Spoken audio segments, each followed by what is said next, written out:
हर बार जो एग्जामिनेशन का पैटर्न है वो चेंज होता है, कभी भी सेम नहीं रहेगा। हमें सिविल सर्विसेज की तैयारी क्यों करनी है? अब जो कैंडिडेट्स का सिलेक्शन हो रहा है 20 में, बहुत हाई परसेंटेज में सिलेक्शन हो रहा है और लगभग एक साल आपको एग्जाम देने में लग जाएगा। फर्स्ट अटेम्प्ट में प्री मेंस एंड इंटरव्यू, ये पूरी साइकिल जो है ये एक साल ले लेती है। तो जब 1% भी नहीं हो रहा सिलेक्शन, तो हम अपनी तैयारी को ऑप्टिमली स्टार्ट करें।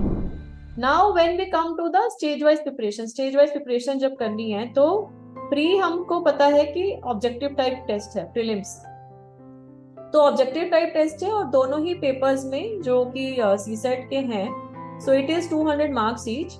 तो GS1 और GS2, GS1 first paper is GS and paper 2 is the CSAT which is aptitude test. तो हमें इसकी तैयारी उस तरीके से ही करनी है कि कुछ क्वेश्चंस तो आप प्रॉपरली अटेम्प्ट, मतलब आपको पता है आप कर पा रहे हो, कुछ क्वेश्चन बाय एलिमिनेशन भी आप अटेम्प्ट कर सकते हो, तो वो जरूरी है, उसके लिए प्रैक्टिस होना। So practice of mock test is important as far as the prelims preparation is concern. और क्योंकि ये ऑब्जेक्टिव टाइप है तो जब प्रीलिम्स का एग्जाम आप दे देते हो, विद इन फ्यू डेज आपका स्कोर भी आ जाता है, पता लग जाता है कितना स्कोर जाएगा, आप खुद भी असेस कर सकते हो कि भाई आपने कौन सा ऑप्शन सिलेक्ट किया है, कितने मार्क्स आपके आ रहे हैं। तो वो इम्पोर्टेंट है कि हम इसमें अपनी GS पे जोर दें, एप्टीट्यूड पे जोर दें और मॉक टेस्ट की तैयारी हम करें। मॉक टेस्ट बेस्ड जो है लास्ट 2 से 3 साल के हम पेपर्स भी देखें किस तरीके से क्वेश्चन पूछे जा रहे हैं। और क्योंकि प्रीलिम्स क्वालिफाइंग है तो उसको क्वालिफाइंग के तरीके से ही मेरा सजेशन है पढ़िए, क्योंकि आपका इस पूरे प्रिपरेशन में जो सबसे इंपॉर्टेंट जो कंपोनेंट होता है वो होता है मेंस एग्जामिनेशन, क्योंकि प्रीलिम्स इज ओनली क्वालिफाइंग और जो आपके फर्दर जो सिलेक्शन में जो मार्क्स काउंट होते हैं फ्रेंड्स, वो होते हैं मेंस के और इंटरव्यू के।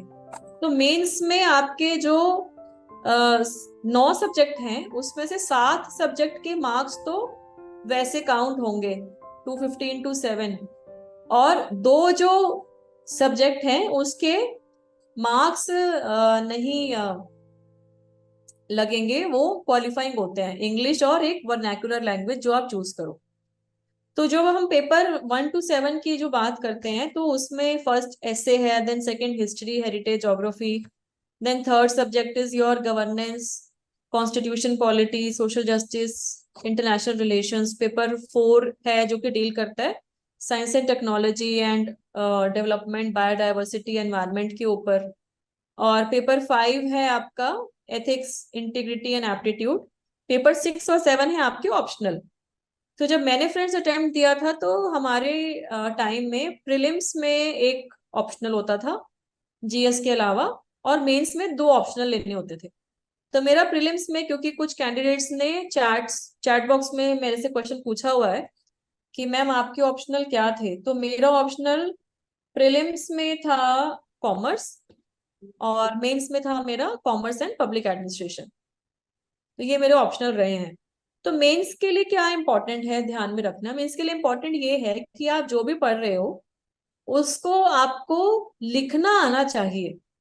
लिखना आना चाहिए का मतलब क्या है कि उसको आप रिप्रोड्यूस कर पा रहे हो प्रॉपरली।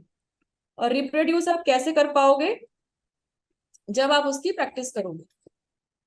तो प्रैक्टिस आप किस तरीके से कर रहे हो ये इंपॉर्टेंट है। तो मेरी स्ट्रेटेजी ये रही कि मैं जो भी सब्जेक्ट पढ़ रही थी उसमें मैंने अपने नोट्स बनाती थी। तो अपने नोट्स का मतलब ये नहीं है कि मैं पूरा खुद ही कहीं और लिख रही हूँ। जैसे मैं कोई बुक पढ़ रही हूँ, कोई नोट्स में बना रही हूँ, तो उसमें उसका सिनॉप्सिस बना लिया उस चैप्टर का, टॉपिक वाइज की पॉइंट्स लिख लिए। और जब मैं फिर रिवाइज करूंगी तो मैं उसी को देखती थी, मैं पूरी पूरी किताब नहीं, क्योंकि इतना टाइम नहीं होगा आपके पास। जैसे जैसे आप आगे बढ़ते जाओगे आपके पास में पूरा टाइम नहीं होगा कि आप पूरा पूरा रिवाइज करो। तो इसीलिए your short notes which make you remind of the important components of that topic, वो होना चाहिए।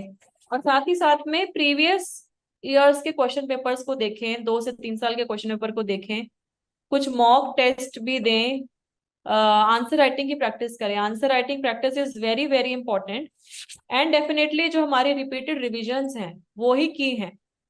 और फ्रेंड सबसे इम्पोर्टेंट मैं हमेशा से यही बोलती हूँ कि अगर आपका मेंस में स्कोर अच्छा नहीं है तो डेफिनेटली सिलेक्शन अच्छा नहीं होगा, या सिलेक्शन हो भी गया तो रैंक अच्छी नहीं आएगी।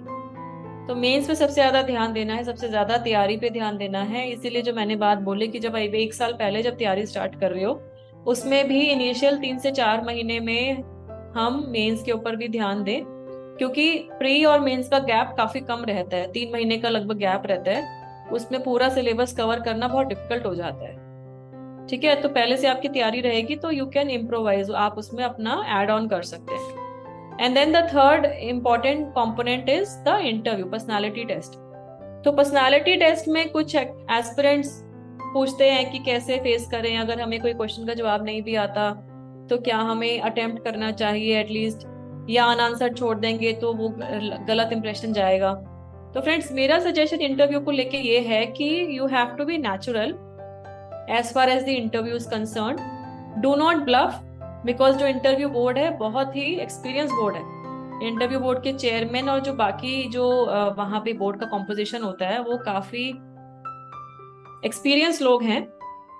सो आपका जो बैकग्राउंड है, आपका नेटिव प्लेस, आपने कहाँ काम किया, अगर वर्किंग रहे हैं तो प्लेसेस ऑफ एजुकेशन क्या रही है, कहाँ स्टे कर रहे हैं, आपके पेरेंट्स के बारे में, आपने किस सब्जेक्ट में पढ़ाई करी, तो ये सब चीजें हैं। जो आपकी हॉबीज इंटरेस्ट क्या है, आपका नाम का मीनिंग क्या है, आप क्यों सिविल सर्विसेज में आना चाहते हैं, तो ये सब क्वेश्चन पूछेंगे। और उनका इंटरव्यू का बोर्ड का जो मेन ऑब्जेक्टिव डेफिनेटली ये रहता है टू जज that why you want to be in civil services, what is your reason of being in civil services। और जो खास करके जो प्रोफेशनल बैकग्राउंड से एस्पिरेंट्स आते हैं, कैंडिडेट्स आते हैं, उनसे तो डेफिनेटली ये पूछा जाता है कि डोंट यू थिंक कि इट इज अ, मतलब you have invested that many years in that profession, now you are moving, तो क्यों कर रहे हैं, क्या रीजन है। तो ये आपका थोड़ा सा माइंड भी क्लियर होना चाहिए।